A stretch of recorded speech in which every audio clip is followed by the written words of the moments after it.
mengenai gymnasium. Penjarakan sosial 1 hingga 3 meter untuk aktiviti statik dan 3 hingga 5 meter aktiviti dinamik. Hanya 30% individu yang dibenarkan berada di dalam premis. Jarak susunan peralatan sekurang-kurangnya 2 meter antara satu dengan lain. Peralatan yang dikongsi dibersihkan dan dinyah kuman selepas setiap kali penggunaan. Mesti disanitasi setiap kali penggunaan. Kelas latihan berkumpulan tidak dibenarkan, manakala penggunaan bilik persalinan, bilik mandi adalah dilarang. Bermakna selepas habis latihan gym, mandi kat rumah. Tidak dibenarkan untuk mandi di pusat gimnasium. Untuk SOP golf, penggunaan satu bagi untuk satu orang, pemakaian mask dan sarung tangan oleh KD sepanjang masa.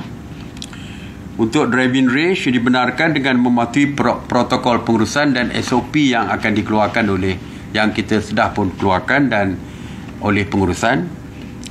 Dilarang berkongsi peralatan golf. Tidak dibenarkan ataupun dilarang penggunaan bilik mandi atau persalinan. Bermakna lepas golf terus baliklah. Tidak dibenarkan mandi ataupun menukar pakaian di bilik persalinan. Pastikan tiada bersalaman, persentuhan dan bersentuhan, ya, tidak boleh. Dan yang paling penting sekali adalah clubhouse tidak dibenarkan penggunaannya. Mana tak boleh macam biasalah, lepas habis golf duduk sembang-sembang dengan grup, minum-minum dan sebagainya. Habis golf terus balik, kerana clubhouse juga tidak dibenarkan digunakan. Jadi sehingga kini semua jenis sukan dan aktiviti rekreasi yang saya sebutkan tadi adalah antara aktiviti sukan yang boleh memastikan ada penjarakan dan tiada persentuhan.